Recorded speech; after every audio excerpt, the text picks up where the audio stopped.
아멘. 오늘 본문 38장 전체를 한번 사실은 읽어야 되는데 본문이 너무 길어서 24절부터 30절까지만 읽었습니다. 여러분들이 잘 아시는 것처럼 오늘 이 본문의 내용은 요셉의 이야기를 한참 하고 있다가 갑자기 다말 이야기를 하고 있어요. 절대로 다말 사건에서 유다에 관한 이야기를 하고 있습니다. 요셉의 이야기를 하고 있다가 그렇게 별로 아름답지도 않는 이야기, 굉장히 수치스러운 이야기죠. 그 이야기를 요셉의 기사 사이에다가 끼워놓고 있습니다. 여러분 아마 이 38장 전체의 내용을 이렇게 여러분 아시면 기가 차실 겁니다. 이게 이제 유다가 이렇게 가나안 여자를 얻어서 결혼한 그 엘과 오난과 셀라 세 아들을 놓습니다. 이제 엘에게 누구를 며느리로 받으면 가나안 여자 다말을 며느리로 이렇게 얻어주게 되지요. 그런데 엘이 여호와 앞에 악함으로 죽습니다. 그리고 오난도 죽습니다. 오난은 형의 가문을 이어주는 이 계대 결혼이라고 그러는데요. 형이 죽으면 밑에 남동생이 형수와 결혼해서 형의 대를 이어주어야 되는 것입니다. 그런데 오난은 그것이 너무너무 싫어서 땅에 설정함으로 죽게 되죠. 유다가 가만히 보니까 며느리 하나 잘못 얻은 거예요. 며느리가 남편 잡아먹는 며느리인 거예요. 셀라까지 줬다가는 끝이 날 것 같은 거예요. 셀라까지도 잡아먹을 것 같은, 남편 잡아먹는 며느리 얻었다, 그렇게 되는 거죠. 그런데 그래서 셀라를 끝까지 주기를 거절합니다. 그러니까 이게 이제 친정에 쫓겨가 있던 다말이 이제 어떻게 하냐면 창녀로 변장을 해서 자기 시아버지와 동침하게 되는 일이 벌어지죠. 셀라를 너무너무 안 주니까. 이게 참 역사책에, 소설책에도 없는 내용이 여기에 기록되어져 있습니다. 성경은 왜 이렇게 폐륜적인 이야기를 여기에다가 기록해 놓았을까요? 우리는 이 창세기의 이 저자가 왜 이 이야기를 안 하고 넘어갈 수 없었어? 안 하고는 넘어갈 수 없는 이야기였던 것 같아요. 요셉의 이야기 사이에 이 이야기를 탁 끼워놓고 있습니다.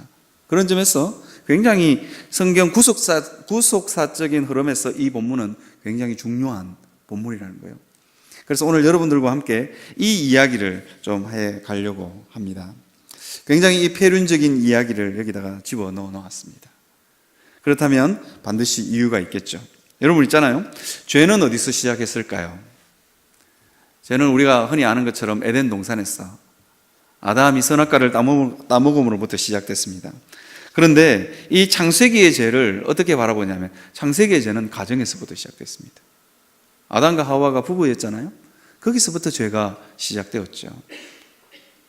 그리고 첫 번째 살인이라고 할 수 있는 가인이 아벨을 죽인 사건도 형제간에 일어났던 사건입니다.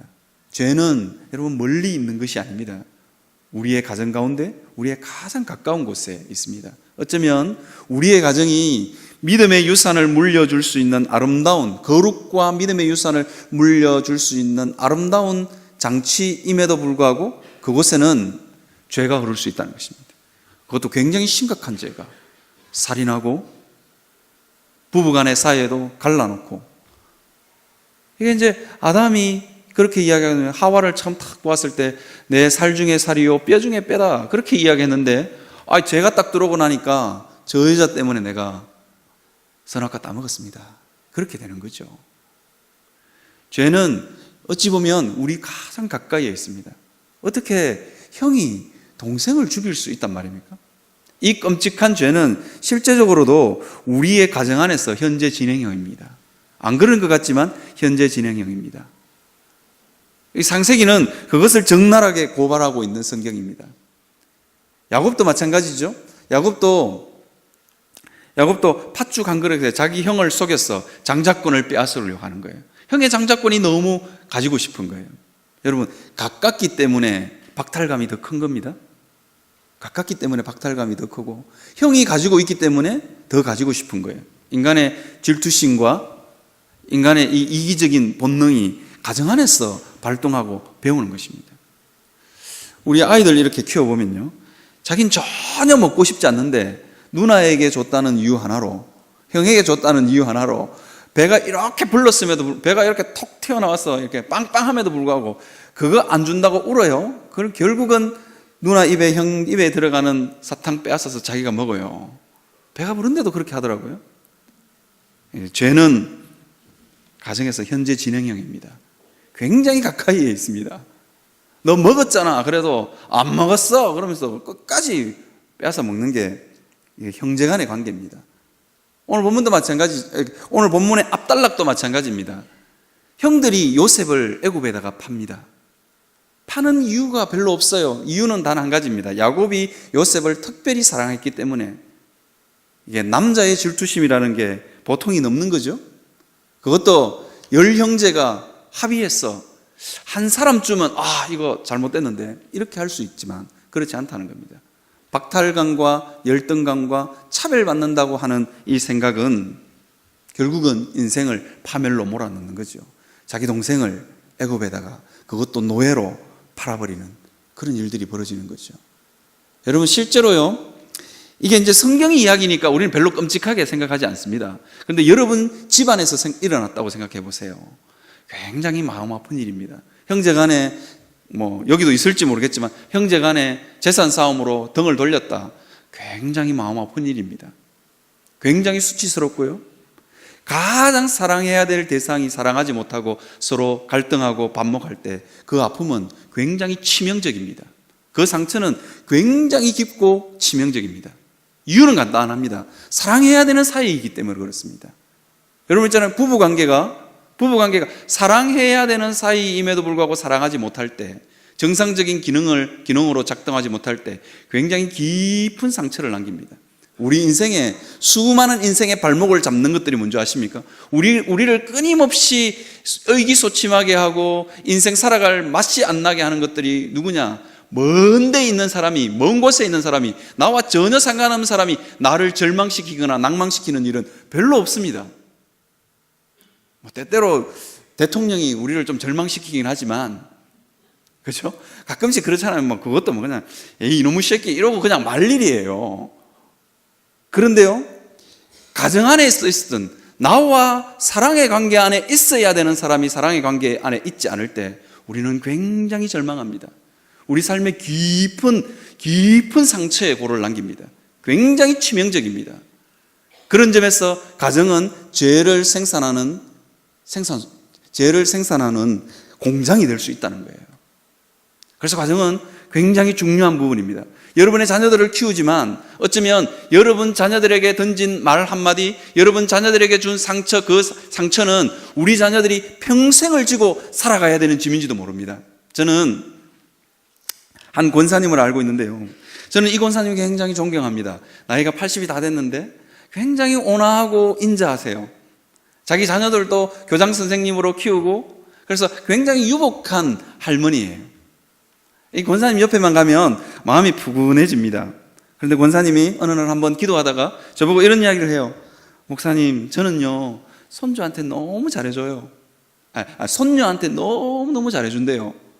아니 권사님, 손녀가 예쁘니까 잘해주죠. 그러니까 저는 손자보다도 손녀한테 특별하게 잘해준대. 근데 제가 이렇게 옆에서 이렇게 보니까 손녀를 바라보는 눈빛과 손자를 바라보는 눈빛이 완전히 달라요. 손자를 훨씬 더 좋아하는 것 같아.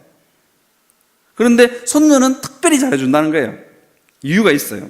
자기 어머니가 자기를 놓고는 통곡했다는 거예요. 딸내미 낳았다고. 그리고는 자기 밑에 동생이 남동생인데 그렇게 구박을 했다는 거예요.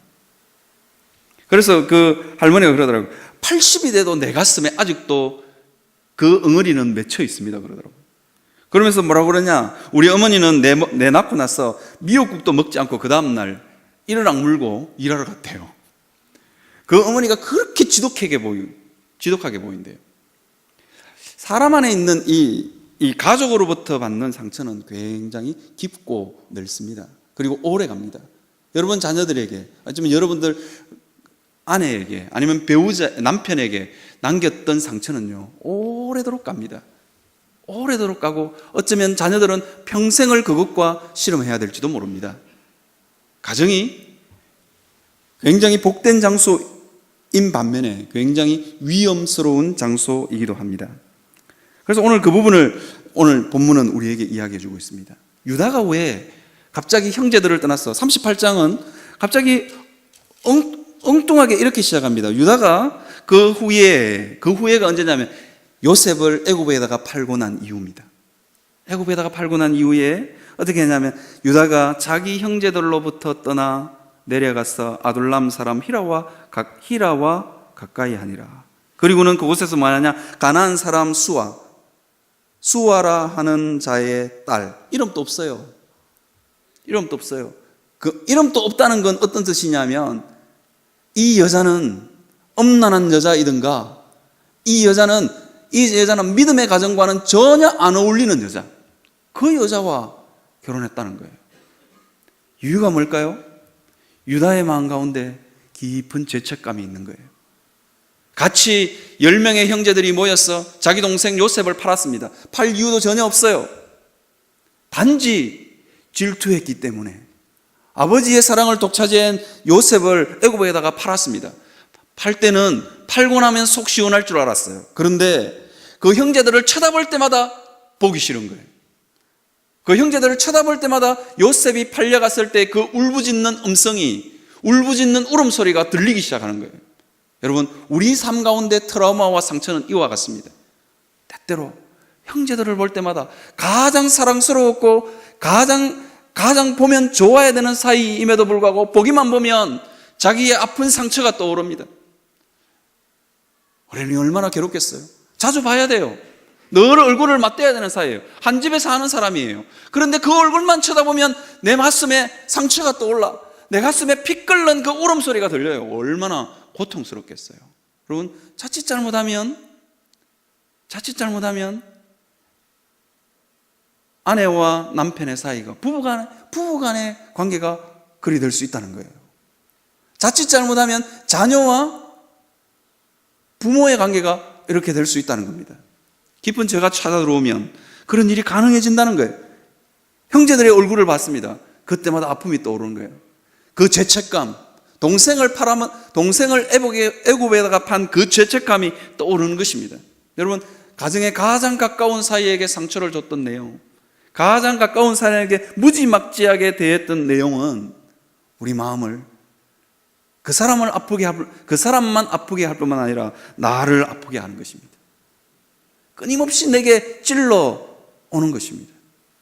그래서 여러분, 그 사실 때문에 유다는 그 형제들을 떠납니다. 그리고는 자기의 인생을 파멸로 몰아넣습니다. 가난한 여자, 이름도 없는 여자, 믿음의 가문과는 전혀 안 어울릴 것 같은 이 여자와 결혼하는 겁니다. 가끔씩 자녀들이 진짜 부모가 그렇게 반대하는데도 불구하고 나는 이 여자랑 결혼할 거야. 우리 여기 오늘 청년들 많이 앉아있는데 그러면 안 돼요. 대체로 그런 사람들은 어떤 사람이냐? 자기 안에 깊은 상처를 가지고 있는 사람들입니다. 결혼을 통해서 부모의 삶에 한번 반항해 보고 싶은 거예요. 결혼을 통해서 부모의 그 전체적인 삶에 대해서 반기를 한번 들어보겠다는 그 아픔이 있는 거예요. 깊은 상처가 거기에 도사리고 있습니다. 그 깊은 상처는 또 다른 상처를 불러옵니다. 유다가 요셉을 판 그 상처가 가나안 여자를 받아들이게 되고, 가나안 여자를 받아들여서 결혼했는데 그 결혼 생활이 행복할 줄 알았지만 엘이 죽고 오난이 죽고 죽습니다. 죽는 이유는 간단합니다. 여호와 앞에 악을 행하였더라. 뭔지는 잘 모르겠어요. 그런데 하나님 보실 때 너무 마음에 안 드는 거예요. 여러분, 상처는 언제나 상처를 부릅니다. 상처는 언제나 상처를 부릅니다. 그리고 가정에서 일어나는 이 상처는 더 깊고 넓고 치명적입니다. 언제 터질지 모릅니다. 그렇기 때문에 더 치명적입니다. 아시죠? 여러분 집에는 다 오발탄을 하나씩 가지고 사십니다. 언제 터질지 몰라요. 아빠가 언제 고함을 지를지 모르고 엄마가 언제 나에게 고함을 지를지 모릅니다. 이게 이제 오발탄인 거죠. 여러분 잘 아시죠? 오발탄은 터지지 않을 곳에서 터져서 정말 깊은 상처를 남깁니다. 모든 사람이 다 방심하고 있을 때, 적이 던지는 폭탄은 폭탄 날라오는갑다, 조심해라, 피해라, 뭐 이런 말도 가능해요. 그런데 다 방심하고 있는 사이에 뭔가 뻥 하고 터져버리는 겁니다. 그러니 굉장히 큰 상처를 남기는 거죠. 그래서 여러분 가정에는 다 오발탄을 하나씩, 여러분들이 오발탄입니다. 우리 집에는 오발탄이 5개가 있는데요. 나이가 들면 들수록 강해지는 것 같아요. 제일 작은 막내 오발탄은 아직까지는 좀 덜 폭발해도 좀 덜 폭발하는 것 같아요. 그냥 한번 하고 우는 정도, 그 정도예요. 그런데 이 자녀들을 키우면서 이를 보니까 이 오발탄이 나이가 들면 들수록 점점 강도가 세가지고 어떨 때는 아빠의 마음을 완전히 뒤집어 놓고, 어떨 때는 집에 들어가면 집사람이 그냥 완전히 넋을 잃고 앉아 있는 거예요. 그럼 제가 집에 가면 뭐 하냐? 우리 집 여자들 또 싸웠지, 그러면서. 예전에는 딸이 삐꼈는데 이제는 딸이 막 엄마를 놀려요. 아빠 있잖아, 엄마 이상해, 뭐 이러면서 놀리는 거예요. 그럼 엄마는 막 더 뒤집어지는 거예요. 더 뒤집어져. 그 이제 가정에 오발탄이 하나 있는 거예요. 우리도 다 오발탄입니다. 언제 터질지 모르는 오발탄. 여러분, 오발탄을 다루는 방법 잘 아시죠? 저는 군대를 갔다 오지 않았어. 군대를 갔다 왔으면 이 오발탄을 다루는 방법을 리얼하게 여러분들에게 설명을 해드릴 수 있는데, 어쨌거나 제가 아는 오발탄은 조심스럽게 다루더라고요. 주변에 사람들이 접근하지 못하게 막고, 그리고는 굉장히 조심하게, 진짜 폭탄보다도, 정상적으로 작동하는 폭탄보다도 더 조심스럽게 다루더라고요. 그냥 정상적인 폭탄은 트럭에 실어가지고 그냥 둘둘둘 그냥 싣고 다니기도 하고, 자기 옷에다가 붙여 다니기도 하고, 뭐 안 터진대요. 안전핀만 안 뽑으면 안 터진대요. 그건 뭐 터지는지 안 터지는지 잘 모르겠지만, 군대를 안 갔다 왔어 제가 잘 모르겠지만 안 터진대요. 몸에도 붙이고 다녀요. 안전하대요. 안전핀만 안 뽑으면. 저는 군대 가서 수류탄 던져보는 훈련을 한 번도 안 했어. 잘 모르겠지만 확실하대요, 그게. 그래서 제가 얼마 전에, 지난주 토요일인가요? DMZ 갔다 왔는데 군인들 몸에 뭐 잔뜩 붙었더라고요. 폭탄인지 뭔지는 모르겠지만 잔뜩 붙었어요. 잔뜩 붙었는데 뭐 폭탄은 설마 민간인 있는데 달고 오진 않았겠죠. 하여튼 잔뜩 붙었어요. 폭탄이 있는지도 모르겠어요. 그 폭탄은 안 터집니다. 근데 오발탄은 언제 터질지 모릅니다. 조심스럽게 다뤄야 됩니다. 여러분들 전부 다 오발탄입니다. 언제 터질지 모르는, 자녀들에게, 남편에게, 아내에게 치명적인 상처를 날릴 수 있는 오발탄들입니다. 그래서 조심하셔야 됩니다. 그 오발탄이 터지면 하나님 앞에서 평생 지워지지 않는 상처를 사랑하는 남편에게 줄 수도 있다는 거예요. 사랑하는 아내에게 줄 수도 있다는 겁니다. 특별히 자녀들에게 정말 깊은 상처를 남깁니다. 아마 이 유다의 이 모습 가운데서 우리는 이것을 발견할 수 있습니다. 유다는 자기가 오발탄인 걸 몰랐어요. 요셉을 판 그 아픈 상처, 형제들이 떠나면 잊어질 줄 알았고, 그리고 이방 여자와 결혼하면 잊혀질 줄 알았고, 그리고는 이 이방 여자가 죽습니다. 그러면서 유다는 뭐 하냐면 창녀를 주로 찾아다녔던 것 같습니다.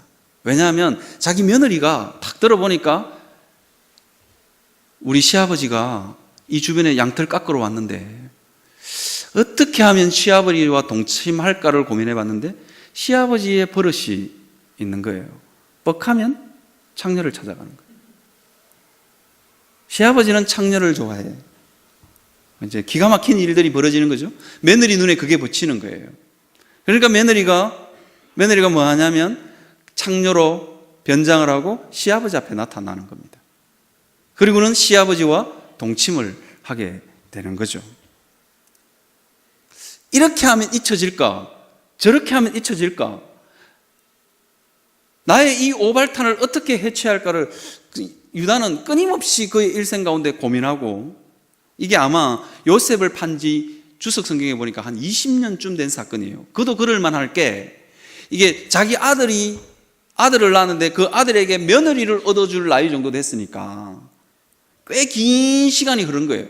꽤 긴 시간이 흘렀음에도 불구하고 요셉을 판 그 상처와 아픔은 지워지지 않더라 하는 것입니다. 더 쉽게 표현하면요, 요셉을 판 그 오발탄은 해체가 되지 않는 거예요. 끊임없이 남았어.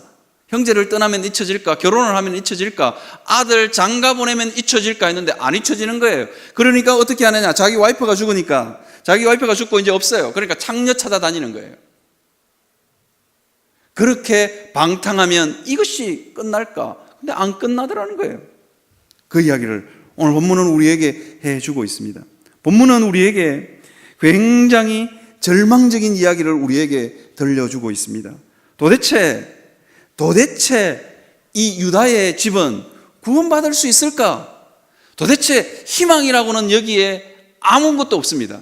아니, 창세기를 기록한 기자가 요셉의 기사를 쭉 적고 있다가 모처럼 만에 유다의 기사를 하나 쑥 집어 넣었는데 삽입을 시켜놨어요. 삽입을 시켜놨으면 결론이 좀 제대로 나야 될 거 아니에요, 그죠? 결론이 좀 희망적으로 나고 그래도 유다에게는 희망이 있더라, 이렇게 나야 되는데 오늘 본문은 전혀 희망이 없는 걸로 그냥 끝나버립니다. 유다의 그 엄난한 문제, 유다 집안의 그 엄난한 문제, 해결될 기미가 전혀 보이지가 않는 겁니다. 유다가요, 자기 며느리 다말을 더 이상 가까이 하지 않았더라, 그렇게 했는데, 이게 뭐 성적인 엄난을 거쳤더라, 이 표현이 아닙니다. 너무 놀랬어. 며느리는 안 건드렸더라, 이 말입니다. 도무지 끝날 것 같지가 않아요. 희망이라고는 조금도 보이지 않습니다. 그리고는 끝납니다. 이게 성경이 우리에게 말해주고 있는 바입니다. 아니, 유다가 여러분 누군 줄 아시죠? 메시아의 계보를 이어가는, 저 뒤에 창세기 49장에 가면 야곱이 이 12아들을 세워놓고 축복하는데, 너는 형제들의 찬송이 될지라, 그리고 너는 왕가의 집안을 이어갈 거다, 뭐 그렇게 이야기하는 집안이에요. 그런데 전혀 희망 없이 그냥 끝나버립니다. 거기다가 데레스라는 아이, 자기가 며느리와 동침해서 쌍둥이를 낳았는데, 쌍둥이를 낳았습니다. 쌍둥이를 낳았는데, 이 베레스의 이게 뜻이 뭐냐? 터트림입니다. 터트림. 여러분, 이게 성경 원어를 보면요, 굉장히 부정적인 의미입니다. 왜냐하면 자기 어머니를 찢고 나왔다, 그런 뜻입니다. 자기 어머니를 찢고 나왔다. 아기가 나오는데 제가 이게 설교 시간에 이걸 이야기를 해야 되나 말아야 되나, 원문이 그래서 제가 참 표현하기 어려운데, 자기 어머니의 배를, 입에 아닙니다, 입에 아니고 어머니의 뱃속에서 나올 때 그걸 찢고 나왔다는 거예요. 애가 무슨 생각으로 이렇게 찢고 나왔겠어요? 이 더러운 세상, 이런 거예요. 이 더러운 세상. 아버지도 더럽고 어머니도 더럽고 찢고 나왔다는 거예요. 그래서 이 베레스의 이름의 뜻이 뭐냐? 터트림입니다. 터트림. 그냥 모든 걸 그냥 다 폭발시켜 버릴 거예요. 성경이 그것을 이야기하고 있는 거예요. 도무지 유다의 가정에 이 폐륜적인 것, 이 지저분하고 더러운 이 이야기를 하면서 성경 기자가 어떻게 끝을 맺고 있냐? 터트림입니다. 그냥 막 확 뒤엎어 버려라, 그냥. 이 더러운 세상 그냥 확 뒤엎어 버려라, 이러고 끝나는 거예요, 이게 성경이. 도대체 희망이라고는 찾아볼 수 없는 것으로 이 기사가 끝나고 있다 하는 것입니다. 여러분, 이것은 도대체 무엇을 이야기하는 거예요? 여러분, 아기들이 태어났습니다. 이 유다의 두 아들이 태어났습니다. 사람들이 이렇게 놀리지 않았겠어요? 야, 너는 너의 아버지를 할아버지라 부르니, 아버지라 부르니, 안 그랬겠어요? 유다도 이건 굉장히 수치스러운 일입니다. 야, 너 셀라가 있는데 삼촌이니 형이니, 온 사람들이 다 놀렸을 것 같아요. 수치죠. 굉장히 수치스러운 것이 이 유다의 가문 가운데 있습니다. 우리도 어쩌면 우리 가정을 엄밀하게 한번 뜯어보면 수치스러움이 없다라고 말할 수 있습니까? 우리 가정은 정말 믿음의 가정입니까? 제가 경북대 사역을 하면서 경험한, 제가 수많은 교수님들을 접하면서 제가 내린 결론이 뭔지 아십니까? 이 땅에 명문가는 없답니다. 이 땅. 굉장히 고상하게 생긴 부부 교수님도 정말로 부부 교수님이에요. 우리 한국 사회에서는 부모 교수 정도 되면 정말 엘리트 중에 엘리트요. 한국 사회 지도자급 아닙니까? 처음에는 정말 고상하게 보였는데, 아니 이놈의 딸내미를 공부 못한다고 20살 넘은 딸내미를 두들겨 패가지고 정신병원에 보내는, 여러분 가정에 이 유다 가문과 동일한 수치심과 절망이 우리에게 있는 것입니다. 그런데 우리에게 이 절망으로 끝나는 이 기사에서 우리는 희망을 봅니다. 무슨 희망이냐? 인생이 절망하면, 인생이 깊이 절망하면 그때부터 하나님이 일하신다. 인생이 너무너무 처절해서 구제불능이 되면 그때부터 하나님이 일하십니다. 그러더라고요. 제가 정확하게 잘 기억을 못 하겠는데, 제일 잘난 아들은 미국으로 보내고, 그 다음에 두 번째 잘난 아들은 처갓집에 보내고, 제일 못난 놈은 자기가 평생 애쓰면서 데리고 산다 그러더라고요. 하나님의 마음이 이와 같지 않을까? 유다를 바라보면서, 도저히 구제불능인 이 유다를 바라보면서 뭐라고 이야기하느냐? 하나님이 일하시겠다. 이것이 하나님의 선택입니다.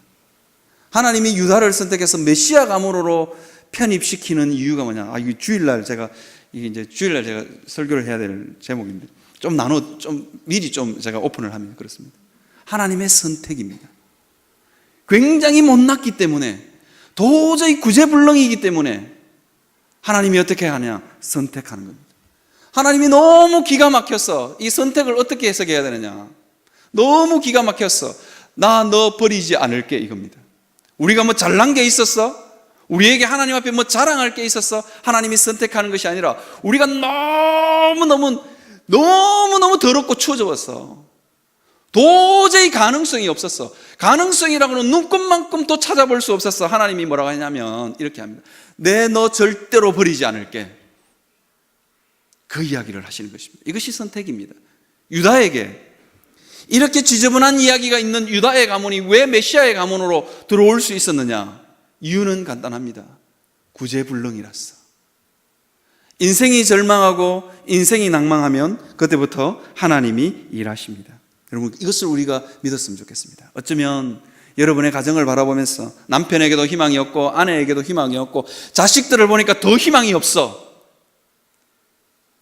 그럴 때 우리가 믿어야 될 대상이 있습니다. 누구냐? 하나님입니다. 하나님의 열심은 우리 가정을 변화시켜 놓을 거야. 이 수치스러운 이 가정, 수치와 더러움으로 가득한 나의 가정을 하나님은 메시아의 가문의 반열에 올려놓으실 거예요. 거기에 대한 소망을 품으시기를 바랍니다. 왜? 창세기 49장에서 야곱이 이 더러운 유다 가문의 역사를, 유다 가족의 역사를 몰랐을까요? 알았을 거 아니에요. 알았음에도 불구하고 유다를 바라보면서 너는 형제의 찬송이 될 것이라. 그리고 규가 유다를 떠나지 아니하며 통치자의 지팡이가 그 발 사이에서 떠나지 아니하리라. 그렇게 이야기해 줍니다.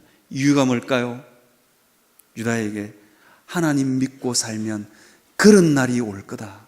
그 이야기를 해주고 있는 것입니다. 우리가 아무리 수치스럽더라도, 아무리 절망스럽더라도 우리가 하지 말아야 될 것이 있습니다. 뭐냐면 하나님에 대한 기대를 꺾지 않는 것입니다.